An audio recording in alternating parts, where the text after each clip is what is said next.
Good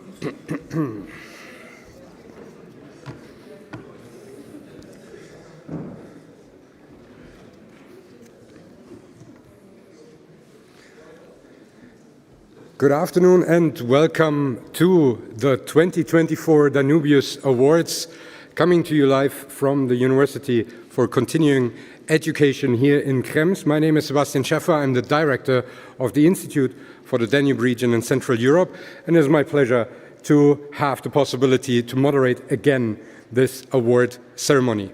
For me, it's especially a pleasure since I did not have the possibility to do that last year. And I am always very much looking forward, as this is one of the highlights of our calendar year. The Institute for the Danube Region, together with the Ministry of Education, Science and Research of the Federal Republic of Austria, is awarding outstanding researchers in the midst of their career and young scientists for more than a decade now, and we are very happy that we have, in partnership with the Danube Rectors Conference, always the possibility to award these outstanding researchers in the Danube region during the DRC annual meeting. Without further ado, because we have a lot of awardees tonight, I will ask Barbara Weidgruber, Director General for Scientific Research, International Relations, Gender Equality and Diversity Management at the Austrian Federal Ministry for Education, Science and Research, to the stage.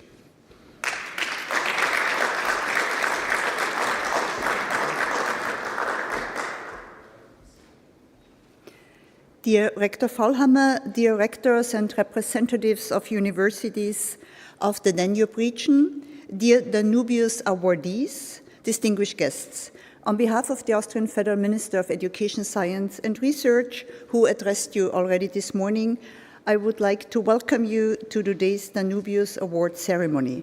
It's an honor and a pleasure for me to be here in Krems with you this afternoon after, as far as I heard, a very interesting and stimulating conference today. As you know, Austria holds currently the presidency of the EU strategy for the Danube region, and we are glad that today's event is part of the official calendar of the Austrian presidency of the EU strategy for the Danube region, increasing the visibility of cross-border science and research cooperation and the region.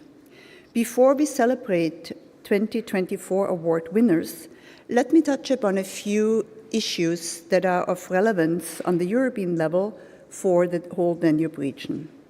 We established the Danubius Award also with the aim to better integrating researchers from the entire Danube region into the European research area, the ERA.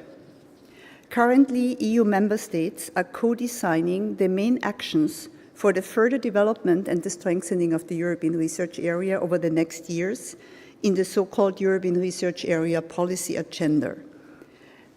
And they also discuss priorities for the implementation.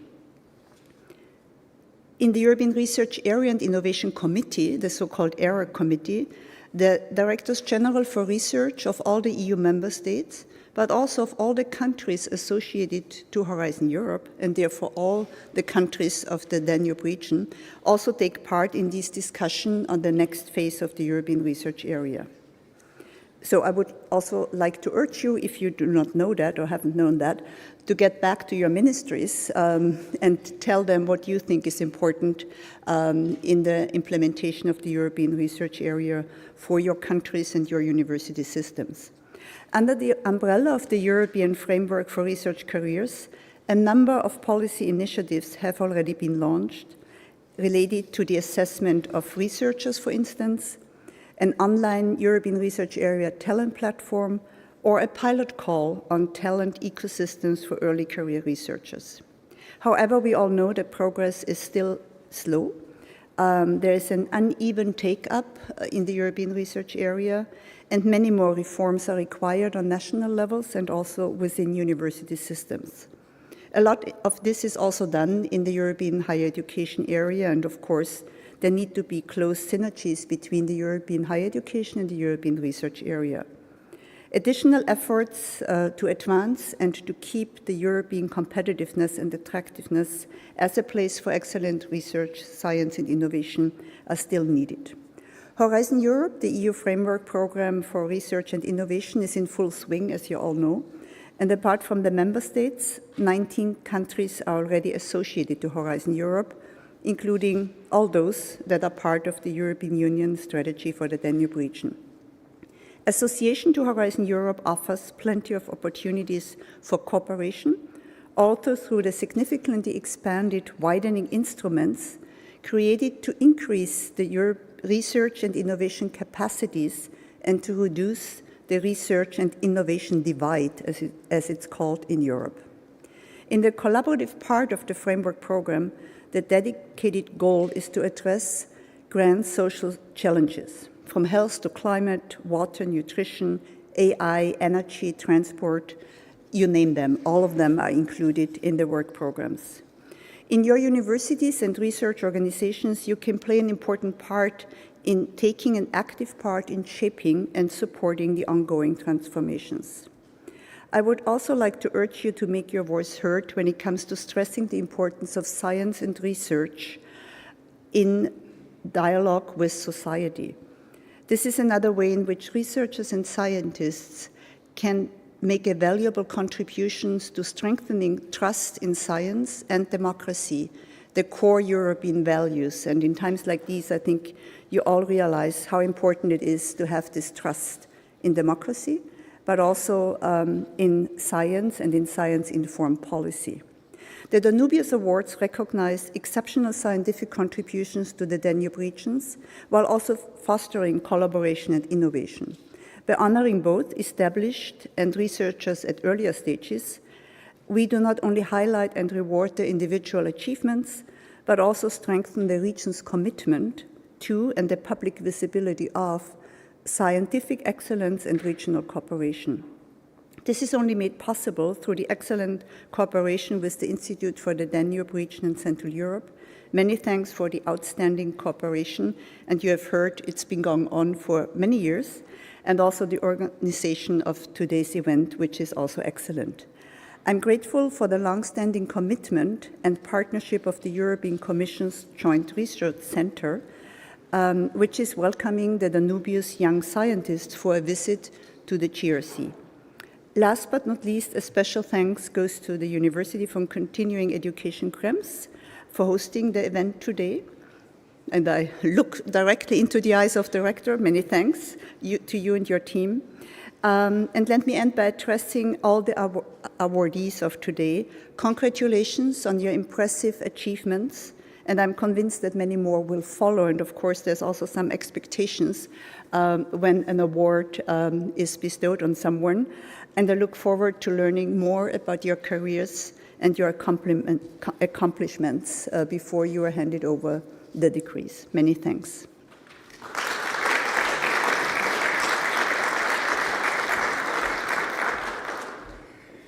Thank you very much, Director General, for setting the stage for this wonderful evening that we are about to have. We will start with the first award, the Danubius Award, which is the longest standing award in the Danubius Awards series. Since 2011, we have awarded lifetime achievements for the Danube region, and this year's award will be presented by Professor Stefan Neweckler from the University of Vienna.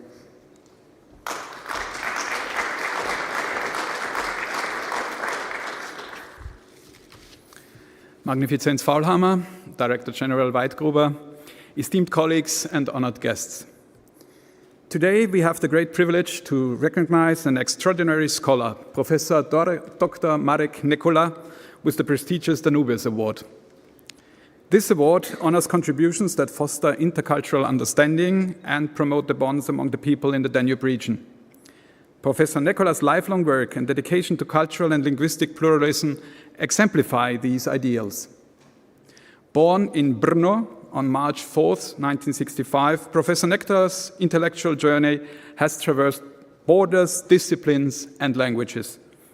From his early endeavors in Czech and German studies in Brno and Prague to his PhD in German Studies at the Free University of Berlin, Professor Nekola has constantly crossed boundaries, not only geographic, but also academic ones.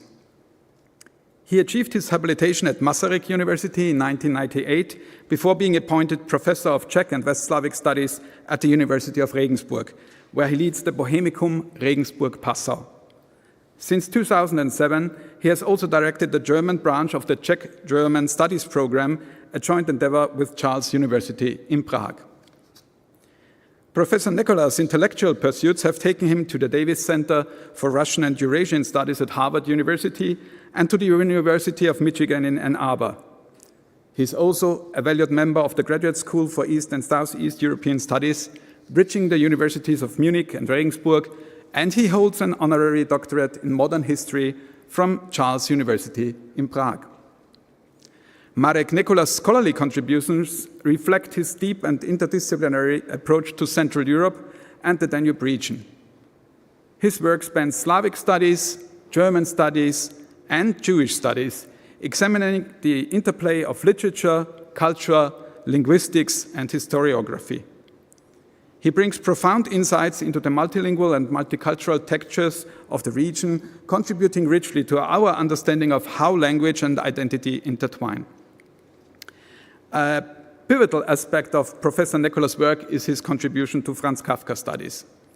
From 1995 to 2007, he participated in the Czech edition of Kafka's work, serving as editor, translator, and commentator.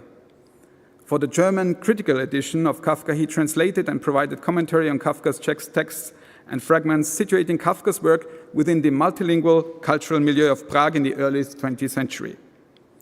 Through his leadership in projects such as Language and Identity, Franz Kafka in the Central European Linguistic and Cultural Context, Professor Nekola has inspired numerous dissertations and publications that reveal Kafka's linguistic, literary, and cultural complexity. Marek Nekola's broader work extends to other German-speaking and Jewish authors from the lands of the Bohemian Crown and Central Europe, from Max Brod to Lou Andreas Salome. His research highlights not only their individual voices, but also the collective narrative of Central European literature within the context of the Habsburg monarchy. Moreover, Professor Nekola's influence extends beyond the confines of academia. His work, especially with the Bohemicum Regensburg-Passau, embodies the very essence of intercultural understanding that the Danubius Award seeks to honor. As he so profoundly observed, language boundaries are often regarded as boundaries of national solidarity, yet Central Europe has always been a region of linguistic and cultural plurality, a semiosphere interwoven with both boundaries and bonds. Border regions, as Professor Nekola reminds us, are inherently multilingual, shaping both individual and collective identity through ongoing negotiation. In his words, these boundaries do not merely divide, they also connect. Through his dedication to advancing Czech-German studies and his exploration of multilingualism as a space of exchange and negotiation, Professor Nekola continues to challenge the limitations imposed by linguistic and cultural borders. In an era where boundaries often seem to divide, his work reminds us that such borders can also inspire connection, memory, and shared understanding. In this Kafka year of 2024, it is particularly fitting to honor Professor Marek Nekola. His intellectual legacy reflects an unwavering commitment to bridging divides, illuminating the deep cultural currents that flow through the Danube region and beyond. Ladies and gentlemen, please join me in celebrating Professor Dr. Marek Nekola, an outstanding scholar, a tireless advocate for intercultural dialogue, and the most deserving recipient of the Danubius Award. Dear Marek, Mili Marko, we thank you for your profound contributions, and we look forward to all that you will continue to bring to our shared cultural landscape. Congratulations to you. Please come up.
So, thank you. Your Magnificence, esteemed ladies and gentlemen, dear colleagues. Thank you very much for inviting me to Krems, and thank you very much for honoring me with the Danubius Award. I am naturally delighted to accept this award. At the same time, this honor has led me to question what I have done to deserve it. My connection with the Danube region is indirect, tied to Central Europe. When I say Central Europe, I mean the small Central Europe with the Danube as its axis, not the large Central Europe of some mental and for some time even political maps. Referring to Central Europe allows me to move beyond myself and turn my attention to a much more fundamental and interesting question. What it is about this small Central Europe that is so significant and inspiring that it deserves our academic interest and public discussions. And what justification is there for supporting the fields of Czech, Slovak, Polish, and Hungarian studies, whether specific disciplines or within centers of Central European studies? Franz or František Palacký once saw the small, politically unified area of Central Europe as a space for small cultures and nature's cultural development and self-determination, something that wouldn't have been possible within monolithic German or Russian empire. In his nostalgic reflections, Milan Kundera perceived Central Europe as a distillation of Western, that is, democratic culture. Thanks to the Constitution of 1867, which guaranteed freedom and equality on both an individual and collective level, a space gradually emerged in Central Europe for freedom, intellectual competition, and creativity, or, as Milan Kundera phrases it, a culture explosion, evidenced by figures like Leoš Janáček, Franz Kafka, Sándor Márai, and Arnold Schönberg. Kundera pays particular attention to the achievements of Jewish culture, which he considers the prototype of a small culture. Cultures that find their purpose and legitimacy in their cultural contribution to European culture. According to American historian Scott Spector, Prague's Jewish intellectuals saw themselves as a middle nation that builds bridges between East and West by translating and co-creating a transnational Central European culture. It is an inspiring vision. In reality, however, Central Europe was also a hotbed of anti-Semitism. Franz Kafka was well aware of the smallness of small nations. As the Czech historian Miroslav Hroch points out, crises repeatedly sparked nationalism here and continue to do to this day. Where democracy fell, ethnic cleansing took place. Culture on its own didn't prevent these downfalls, nor did it prevent Central Europe from being kidnapped by the East. Culture, nevertheless, contributed significantly to the erosion of totalitarian power and ultimately to the restoration of democracy in Central Europe, even though post-communist societies carry within them the legacy of the East having kidnapped them. Such a binary view of the world in terms of East and West is now outdated, a perspective Kundera already tried to deconstruct with his concept of Central Europe. What remains inspiring, however, is the emphasis on the connection between democracy and culture. It is within this context, within educational and cultural institutions, that a perpetual struggle for democracy takes place. In regions where democracy seemed until recently to be secure, the significance of this struggle may be less visible than when we look at Central Europe's past and present, where cultural institutions were and continue to be the first targets of anti-democratic forces. The societal value of critical Czech, Slovak, Polish, and Hungarian studies is that they make this struggle visible. In the laudation by Professor Neverclyde, it was mentioned that my core expertise is in linguistics. My previous words will hopefully not be understood as an empty rhetorical exercise outside my primary area of expertise. Moreover, what I have said can also be viewed and understood in terms of language.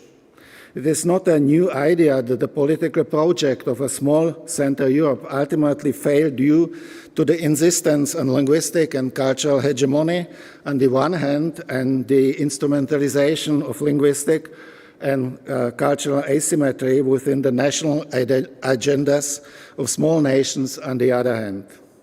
This later paved the way for Central Europe to be kidnapped by the East.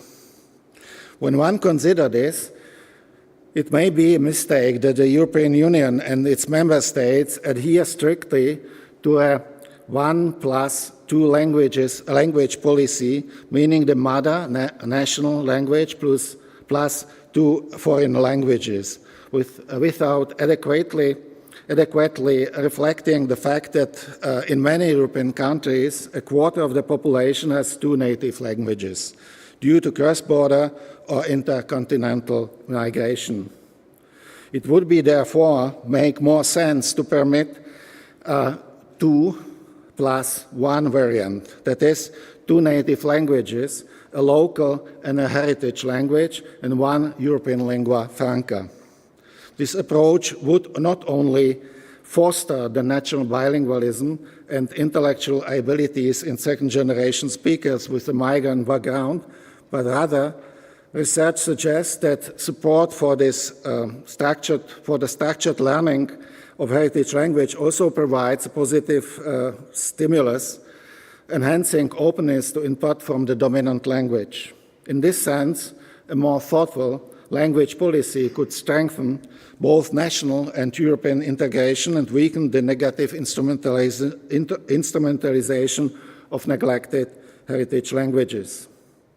I conclude my speech with this small appeal, hoping to have suggested that the expertise linked to the Danube region or small Central Europe has both national and European relevance, which is articulated in the existence of the Danubius Award as well. This is why I am so honored to receive this award.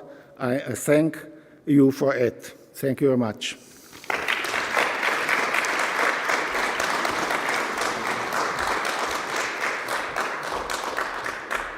Thank you very much, Professor Nicola, for this. I think it's a task that you gave us, and I think it's a very honorable task. And also congratulations again from my side. I will now continue with the youngest award in this award series, the Danubius Mid-Career Award. And this year's laudatio will be held by Florian Bieber from the University of Graz, who hopefully is hearing us. Yes, I can see him. I hope you can hear me as well. We hear you.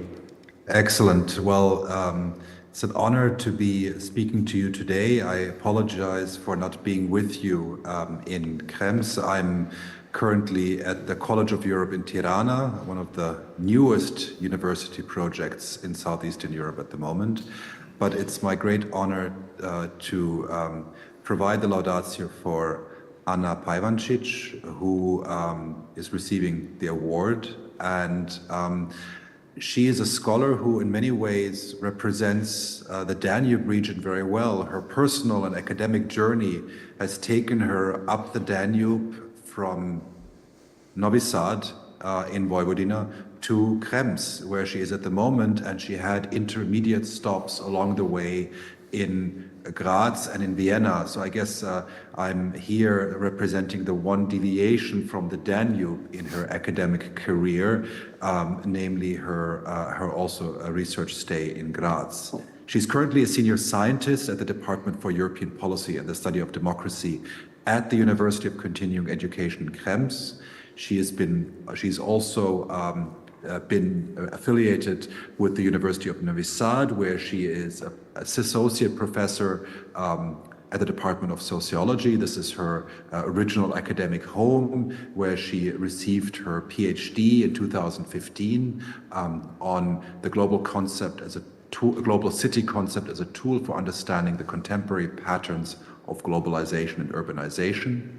She's had, in the meantime, a long research stay at the Boco University in Vienna with an Austrian Academy-funded project on joint excellence in science and humanities fellowship on the role of interurban networks in the regional diffusion of the gender-sensitive city model.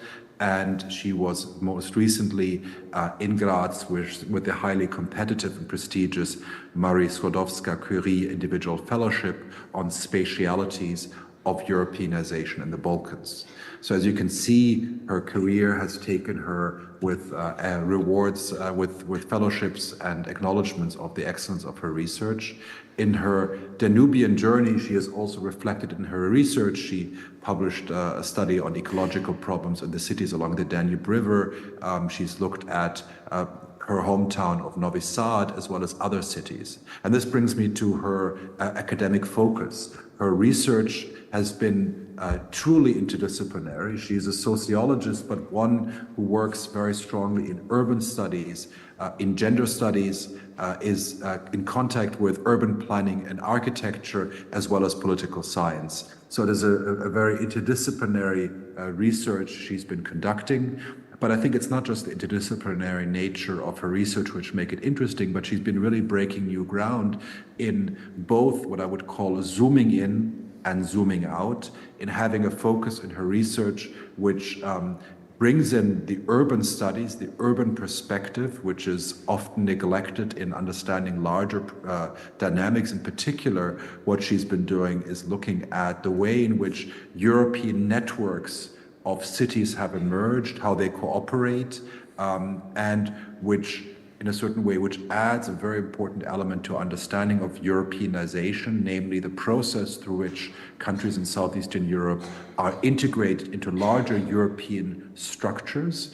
This is often understood very much as a top-down process focusing on the European Union, but she's been doing this very much looking at the grassroots, so looking at urban cooperation. And in doing so, not just looking at urban policies, but also how they transform cities, urban spaces, but also how they bring in new ideas, and new ideas travel and cross boundaries on this level.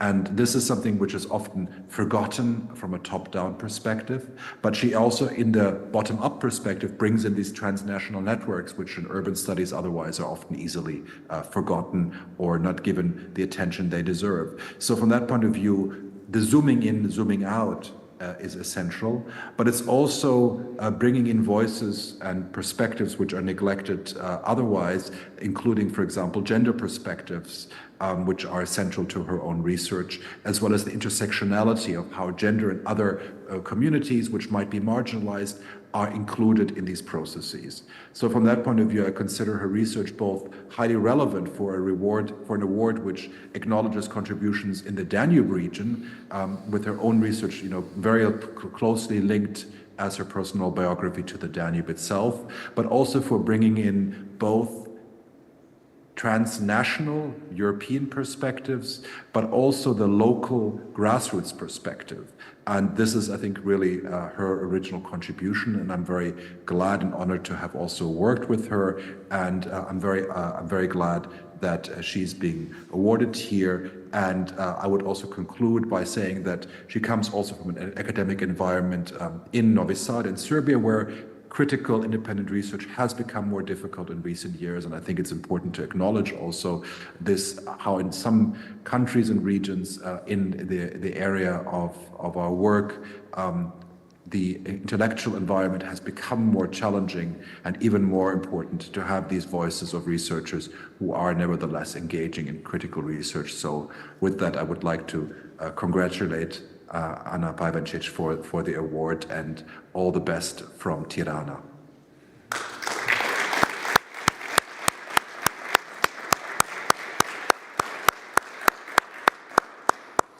Thank you very much, Florian Bieber, and I ask to the stage now Ana Pajvančić, the Danubius Mid-Career Award winner 2024.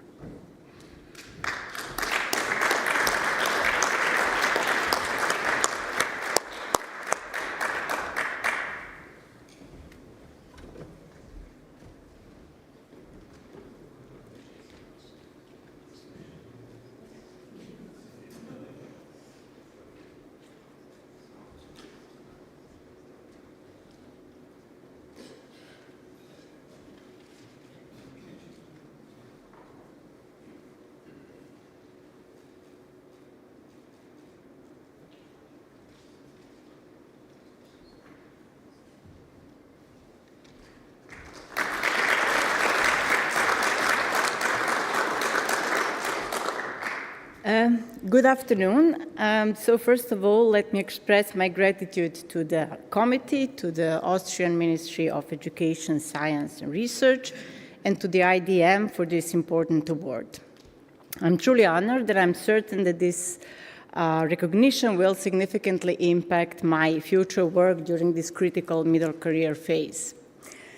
So the award is particularly important for me because it highlights the significance of the topics I have been pursuing basically since the beginning of my academic career, namely how are wider social political issues ranging from climate change and gender equality to democratization and Europeanization reflected in cities, and how cities collaborate across the borders to address those issues.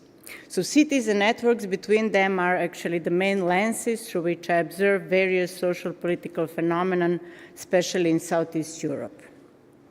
So I believe this research is particularly important for the Danube region because it highlights how cities can work together to address the challenges that affect both the local communities but also the Danube region as a whole. So I will just give you two brief examples from my recent studies to illustrate this. As a visiting scholar at the Department for Landscape Planning at BOKU in Vienna, I studied Viennese urban planning practices that have become the role models for pursuing gender equality in cities all around the world. And the question of this research was how this model through different networks affects cities in Southeast Europe and what challenges and opportunities arise in this process. And then as a second example, at the Center for Southeast European Studies at University of Graz, supervised by Professor Bieber, I studied how Balkan cities contribute to Europeanization through networking with the cities in the EU. This research, which was conducted as a part of my Marie Curie fellowship, specifically looked at several cities in the Balkans, such as Belgrade, Zagreb, and Pristina. And it found that networks actually help advance Europeanization of the Balkans region by fostering a sense of common European identity, but also improving communication between Balkan cities affected by political divisions at a state level. However, in the Western Balkans, we often see only a declarative adoption of various European urban principles. And then on the EU side, we see elusive urban initiatives that sometimes fail to address deeper political issues that affect urban planning in the region. So while these initiatives between cities encourage Europeanization, they don't necessarily support democratization of the region. Now, it is very interesting to see what happens to those still present and enduring European narratives within the changing political landscape in the Balkans, framed by democratic backsliding, slowed EU integration, and also growing non-European influences. And in my future research, I plan to explore those issues not only in the Western Balkans, but also in other European countries that are experiencing democratic backsliding. So finally, at the Department for European Policy and Democracy Studies here in Krems, I was given the opportunity to further develop my research program along these lines and expand it beyond the Balkans to explore the role of cities in this troubling wave of autocratization in Europe. At the end, I want to extend my gratitude to all the colleagues, mentors, and supervisors who supported me on this journey towards the Danubius Award, and of course to my family who is here today with me. I would like also to take this opportunity to warmly congratulate all other recipients of this prestigious award. Thank you.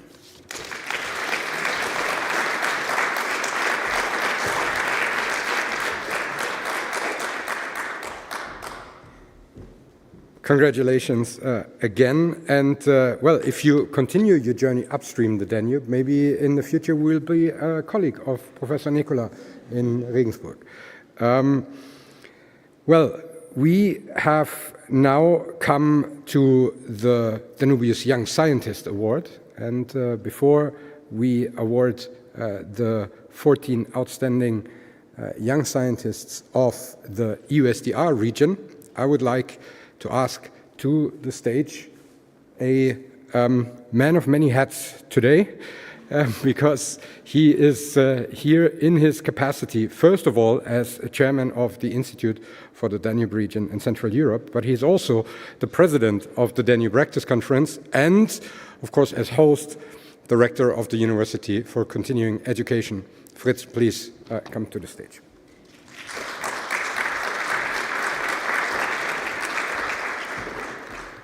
Yeah, so many hats for one head. Thank you very much for having me again here behind the micros, but don't worry, I will be quite brief. I'm really glad that we are now able to hand the Young Scientist Awards after this day of the DRC conference, and I'm really thankful to the Ministry for Education, Science and Research that we have now started some years ago a tradition to do it back to back, because this is a very important sign that the both of us, we are working towards developing science and research in the Danube region. It is a goal of the Danube Rectors Conference, and I'm happy to say that that is a goal of the Austrian government, represented by the Ministry of Education, Science and Research as well. As already mentioned, the Danubius Young Scientist Award has been established 10 years ago in 2014. 2014 was the year when I, for the first time, had the possibility to attend the Danube Rectors Conference, so this is an anniversary for me as well. And this award recognizes the work of established and promising young scientists at the beginning of their careers.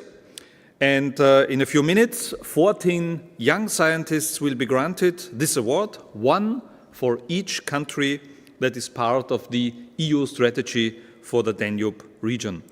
And as I have been involved in the selection procedure, I can say that I'm deeply impressed by the diversity of the research fields in which the young researchers have worked. I'm very pleased that today, together with the Austrian Ministry of Education, Science and Research, we are once again honoring scientists in this category in their various fields of research, having made significant contributions to the development of knowledge and understanding in the Danube regions. We received more than 140 applications this year. All awardees were selected by an international jury. So we selected 14 out of 140, so it was a really big number of applications. And the selected awardees are distinguished by scientific excellence and an innovative approach, and deal with relevant issues of the Danube region that have significance beyond national borders. My sincere congratulations go to all winners, and I'm looking forward to handing over the awards. Thank you.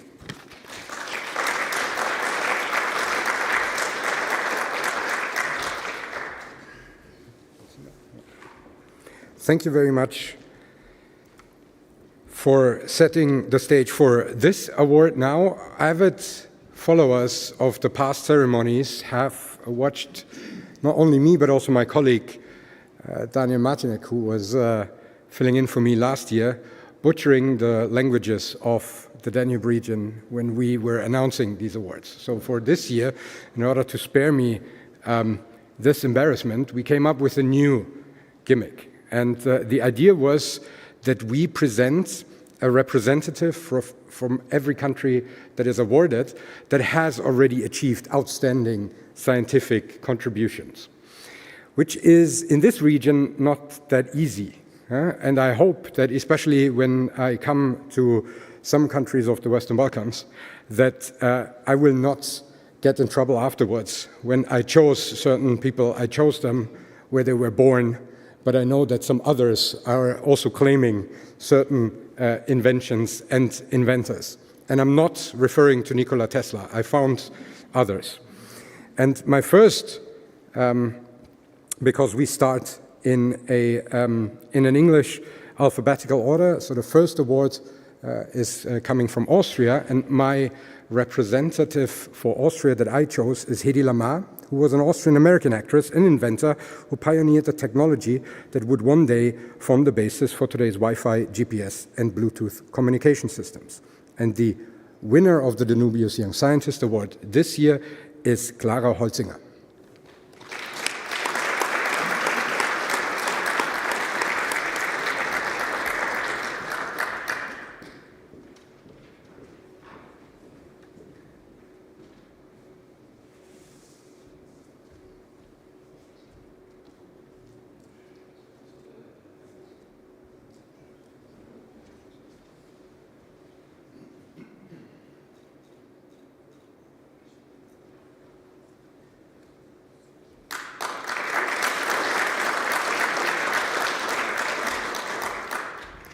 So from me, really a very, very short speech.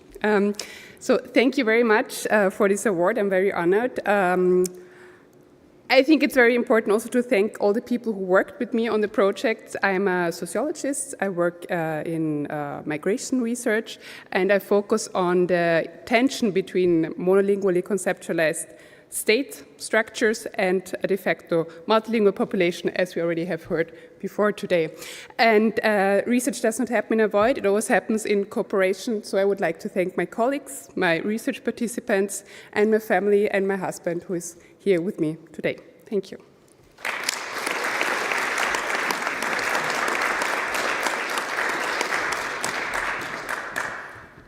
We continue with Bosnia and Herzegovina. Vegeta is a widely beloved condiment and was developed in 1959 by a Bosnian scientist and food technologist, Zlata Bartel. The winner of this year's Danubius Young Scientist Award from Bosnia and Herzegovina is Maria Banožić.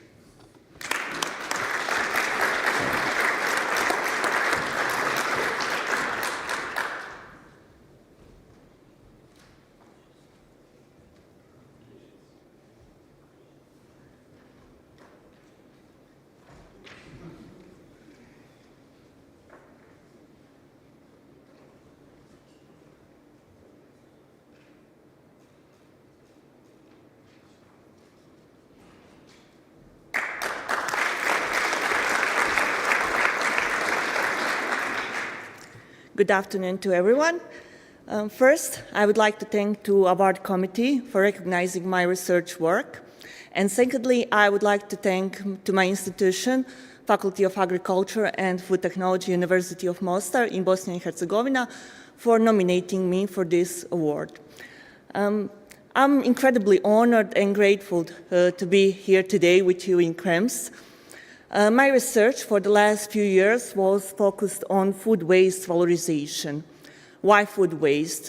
Globally, a third of all produced food ends up in landfill as waste.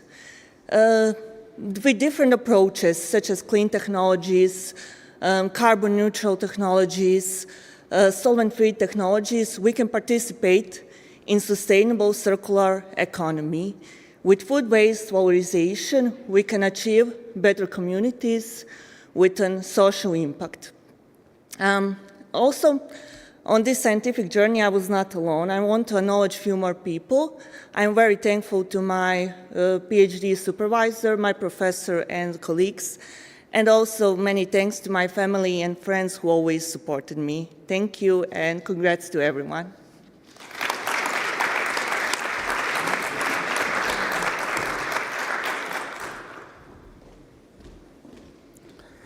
Did you know that the first digital watch in the world was invented by the Bulgarian engineer and inventor Petar Petrov in 1971?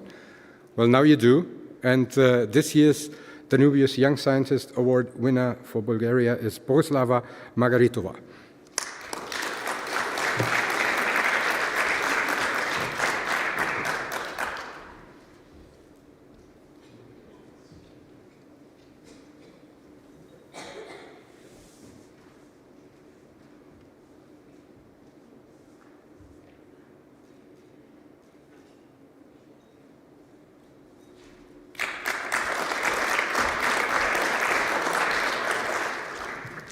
Thank you so much. I'm not good in the speeches. That's why I prefer to work with fishes that it's tend to stay in front of you. But in short, I'm a fish biologist. I work with really special creatures, the sturgeons, that are fish that live from more than 200 million years. So for me, it's really special and really nice to work with these creatures because I want to protect them because they're key indicators for the health rivers. That's why I spent a lot of time on the Danube just to be sure that they will be protected. So thanks for this honor. For me, it's a really great pleasure to have it, and thanks a lot.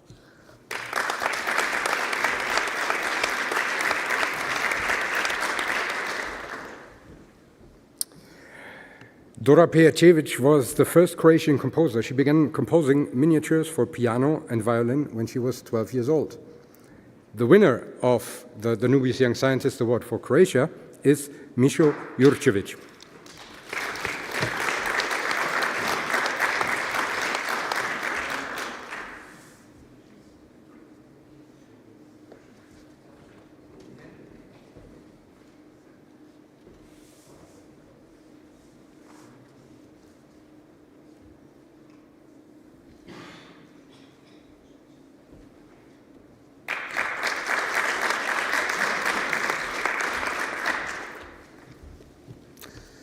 Good afternoon to everyone in attendance.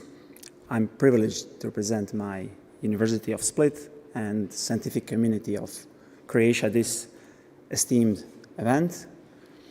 I'm Doctor of Science in the field of technical sciences, working on renewable energy technologies.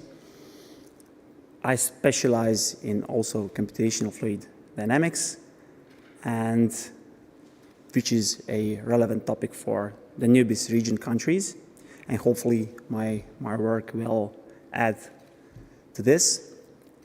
Also, I would like to thank esteemed committee for recognizing my work, which gives me incentive for future success. Also, my team back at my Faculty of Electrical Engineering, Mechanical Engineering, and Naval Architecture helped me to achieve this success, and we are actively collaborating with various institutions and individuals from all over the world. And in the end, I'm really thankful to being here, and hopefully my future work will add to this award. Thank you.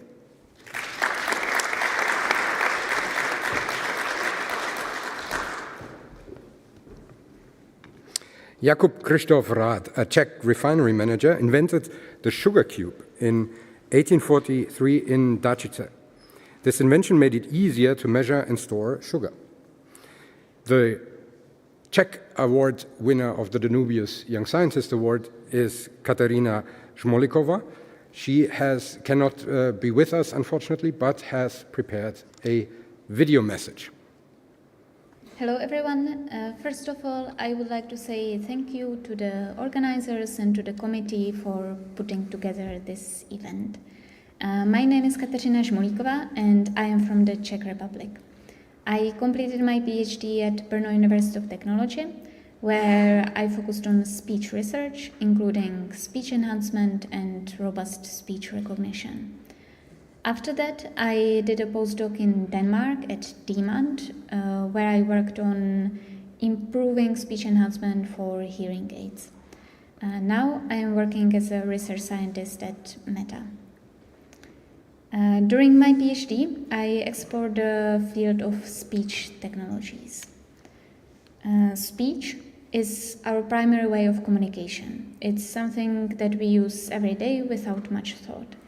But teaching machines how to understand speech has been a significant challenge for a long time. The research in this area, however, made huge advances, and speech technologies are becoming more and more common.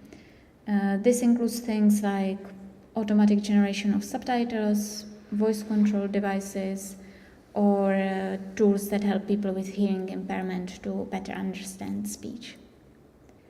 In my research, I have focused on making speech methods more robust against noise and against distracting speech. While many of the current methods work well in quiet settings, they often struggle when you are, for example, on a busy street or in a crowd. Together with my colleagues, I developed a method that can isolate a target speaker's voice from a mix of many speakers and noise. This improves the quality of the captured speech, whether for further processing or for direct listening. Beyond these direct applications, I believe that in general it's important to have innovative research in the Danube region, and AI, including speech technologies, is nowadays booming, and keeping up with this can increase the visibility of our region.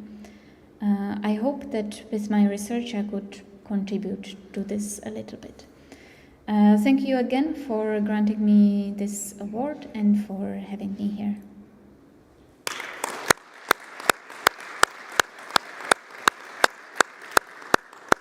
Congratulations also again. Friedrich Fröbel was a German educational reformer who invented the kindergarten. He opened the first kindergarten in 1837 to protect children from misery in the beginning of the industrialization. Our awardee from Germany, the this year's Danubius Young Scientist recipient, is Barbara Frey, and she is joining us online.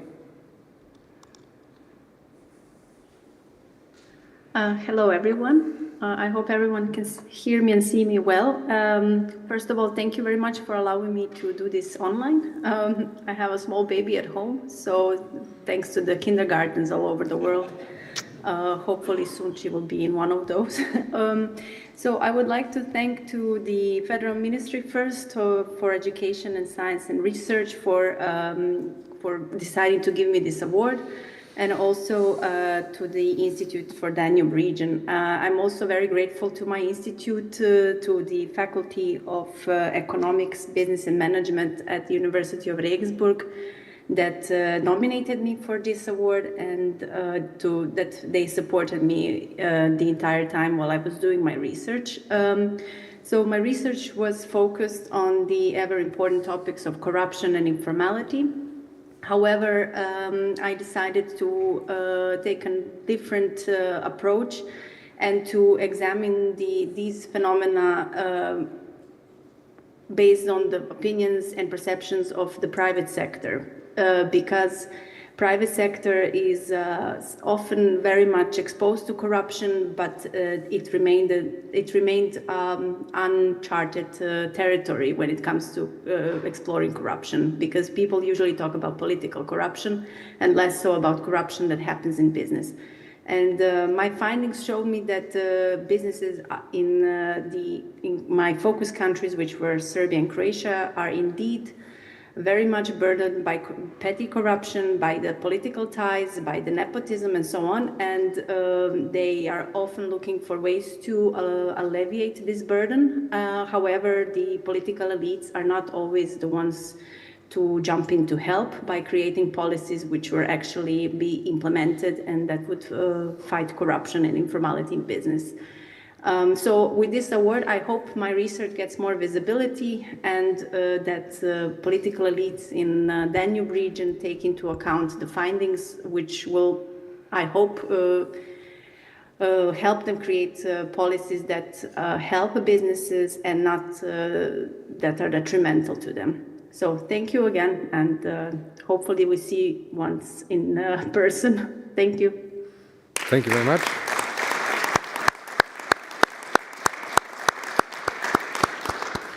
Well, the distance between Regensburg and Krems, respectively Vienna, is not that far, so that should be possible. We move on to Hungary. Maria Tekes was a Hungarian-American biophysicist, engineer, and inventor who worked on solar energy technologies. And this year's Danubius Young Scientist Award winner from Hungary is Agnes Rusniak.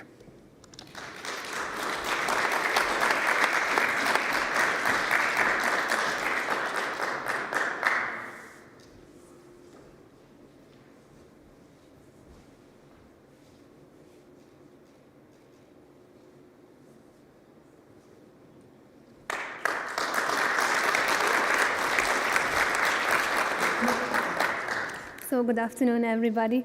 Firstly, I would like to say thanks for the committee to granting me with this award. So I work as an assistant professor at the University of Debrecen, and my research fields are nanotechnology and pharmaceutical technology. I mostly work with cyclodextrins, which are widely used excipients to increase the bioavailability of lipophilic drugs, and I investigate the cellular effects and the ability of the RNA delivery of these molecules. And I would like to say thank you, all of my colleagues, to my friends, our mentors, to Ildikó Bácskai and to Ferenc Fenyvesi, to nominated me and to supported me during our work. And of course, a huge thanks to my family, because without them, I can't stay here tonight. Thank you so much.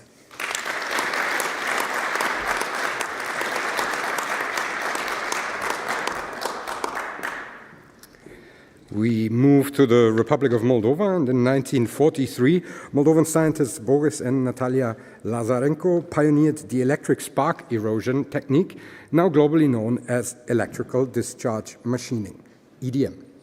The winner for the Republic of Moldova of this year's Danubius Young Scientist Award is Irina Ceban.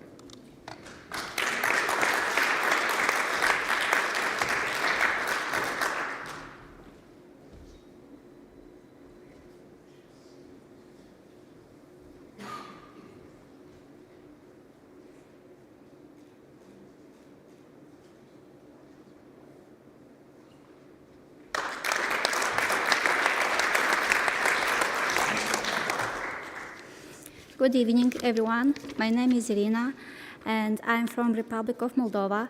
I work as a scientific researcher at Institute of Chemistry of Moldova State University. I defend my PhD thesis in 2021. And my field of research is physical chemistry. I'm working with activated carbon. I'm trying to modify the surface activated carbon for removing pollutants from water.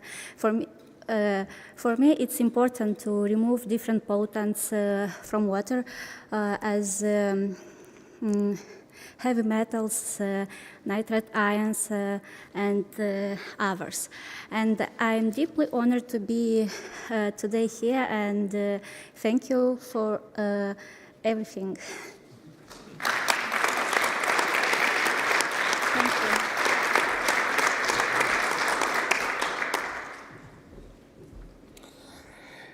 Divna Vekovic, Montenegro's first female medical doctor, was a pioneering figure in both medicine and linguistics.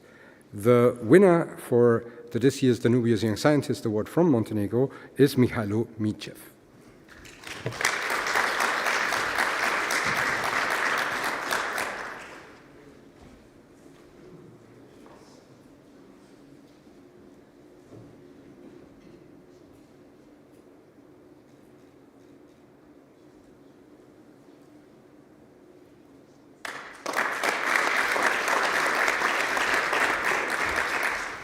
Good afternoon, everybody. At first, I would like to thank the committee for handing me this prestigious award and to our hosts for hosting this wonderful ceremony. Also, I would like to thank my mentors from the faculty, my friends, my fiancé, my family, and other colleagues. I come from the Faculty of Electrical Engineering of the University of Montenegro, and my subject research was related to electrical machines. For my master thesis, I investigated about modeling of switched reluctance machines, and for my PhD thesis, I have worked on modeling of synchronous machines. Thank you again for this reward, and I'm honored to be here.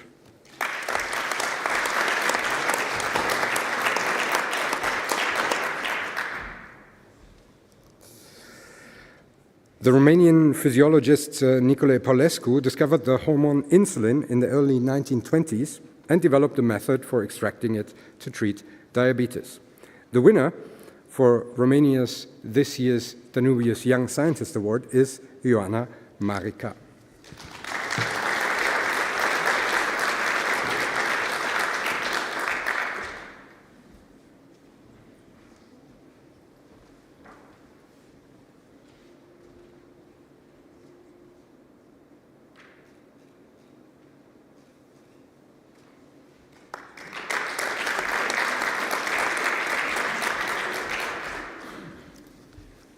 Good afternoon, everyone.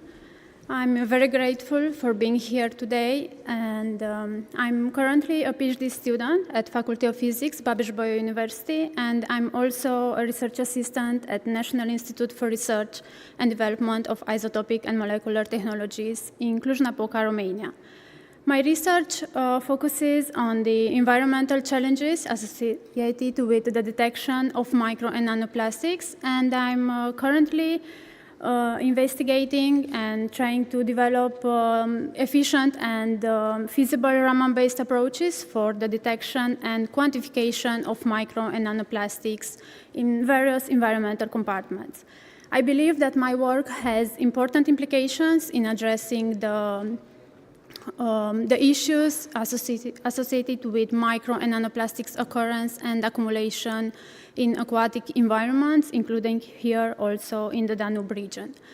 I would also like to express my great thanks to my family and also to my husband for their endless support, and also a big thank you to my colleagues and coordinator. And of course, I'm very honored to be here today as the winner of the Danubius Young Scientist Award for Romania. Thank you very much.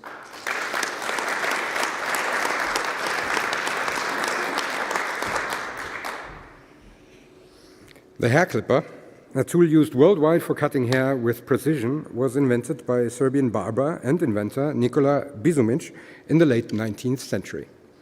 The winner for the Danubius Young Scientist Award from Serbia is Dusan Čorčić, who is here but not with us, and therefore we'll clap for him and show his picture.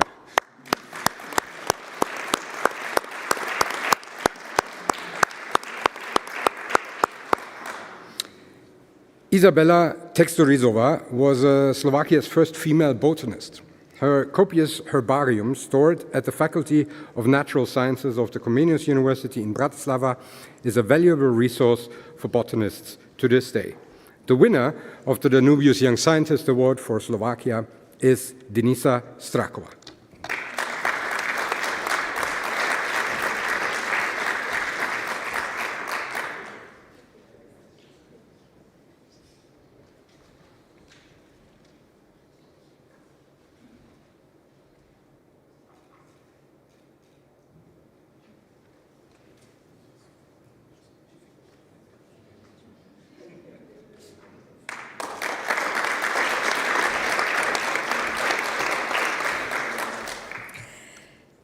I'm deeply honored to stay here and receive this Danubius Award as a young scientist.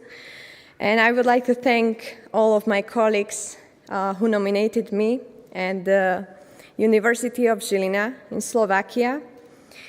I work as a researcher, as a young researcher in the field of material science, and I would like to briefly introduce what I am doing now and my current research and its significance to the Danube region.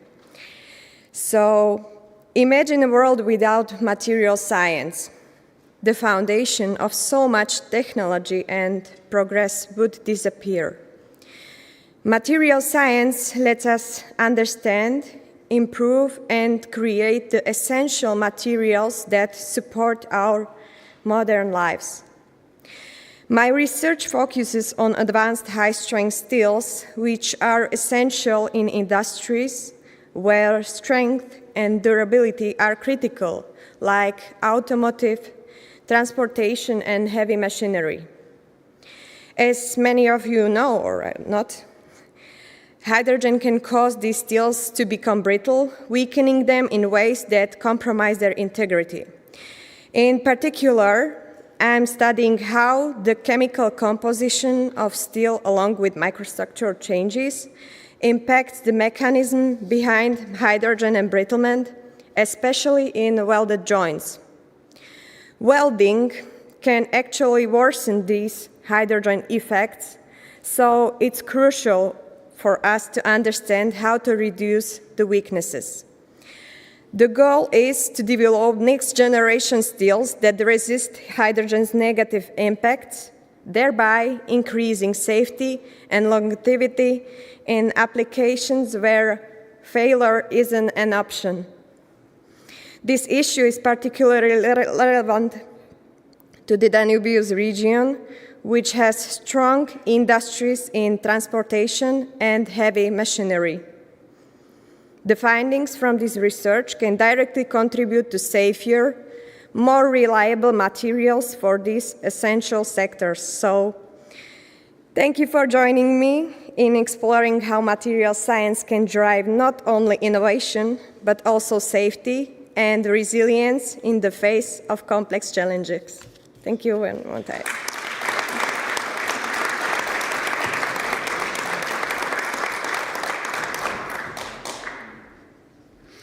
The Slovenian rocket engineer Herman Potočnik pioneered the concept of a geostationary space station and developed foundational ideas in spaceflight and orbital mechanics. The winner of the Danubius Young Scientist Award from Slovenia is Nate Novak.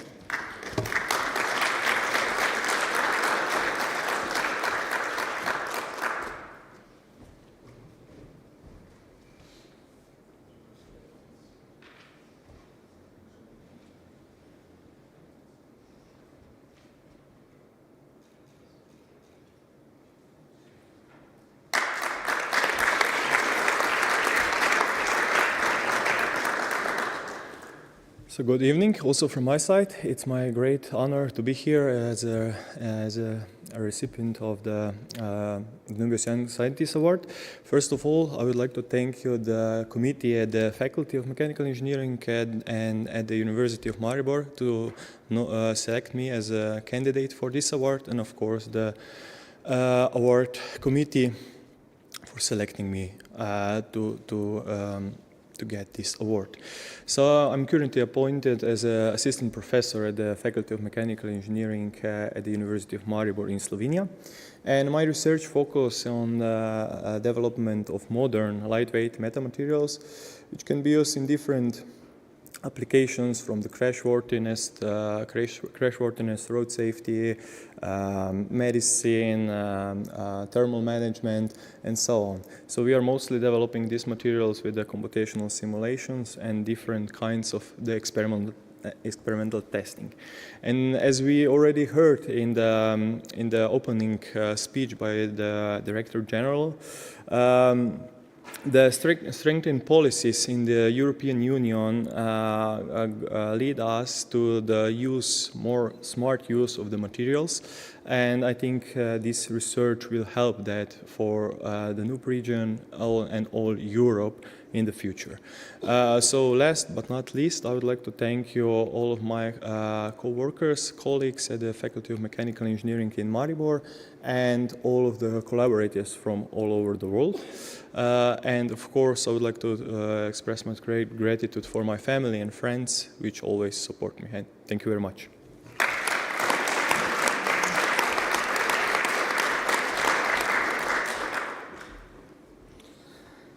Yeah, and last but not least, Katerina Yushchenko was a computer and information research scientist. Her major contribution was one of the world's first high-level languages with an indirect address in programming called the Address Programming Language.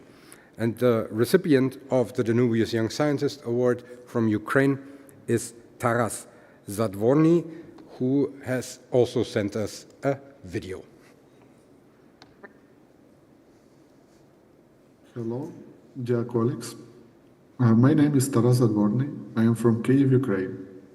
I have a PhD in oncology and have been working more than 10 years at the Kavetsky Institute of Experimental Pathology, Oncology and Radiobiology of the National Academy of Science of Ukraine. My research focuses on hormone-dependent tumor, in particular prostate cancer. The recent years, our team has concentrated on studying the role of the tumor microenvironment in the progression of prostate cancer. According to the Globocan data, the incidence and mortality rates of prostate cancer are projected to rise both in the Danube region and deeping our understanding of prostate cancer biology will enable more effective treatments, improve patient quality of life, and help maintain the working capacity of the population. I am truly honored to receive this award. However, it is testament to the collective work of our team and highlights of the importance of our research. Thank you very much for this recognition and support Ukraine during such a challenging time.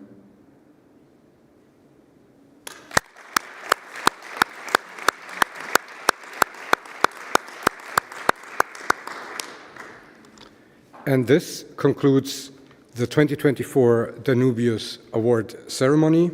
In just half the time of a Taylor Swift concert, we have showcased the huge variety of scientific excellence in our region. And I congratulate especially, of course, also the Danubius Young Scientist Award winners, because you're joining now an alumni club that has almost 150 members. We will have the possibility to further exchange in a minute. Allow me to say also a few words of gratitude. First and foremost, for the good cooperation with the Austrian Federal Ministry. It has been for more than a decade that we have been doing this, and I think each and every year we achieve here really something outstanding, and the work with you is such a pleasure. Thank you very much for doing this with us.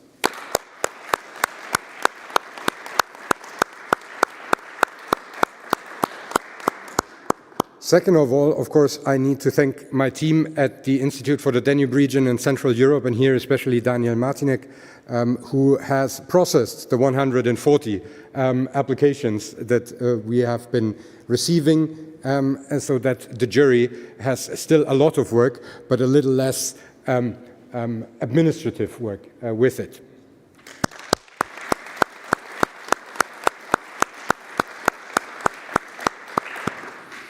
I would, of course, also like the Danube Rectors Conference, because they are not only part of this award ceremony, but also crucial for the selection of the award winners. And here, thank you very much, especially, of course, to the DRC presidency.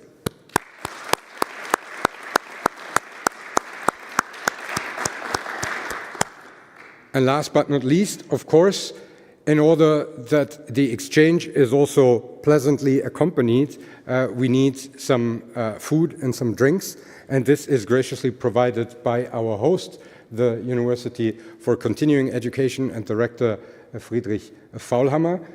Thank you very much.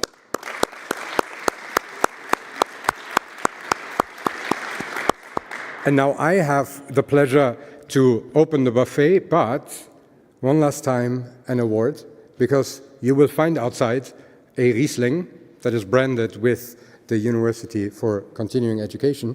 And this wine actually is also an award winner because it won the gold medal at the wine competition that was held at the University of Maribor. Thank you very much. I'm Sebastian Schäffer. It was a pleasure. Enjoy. Yes. Yeah.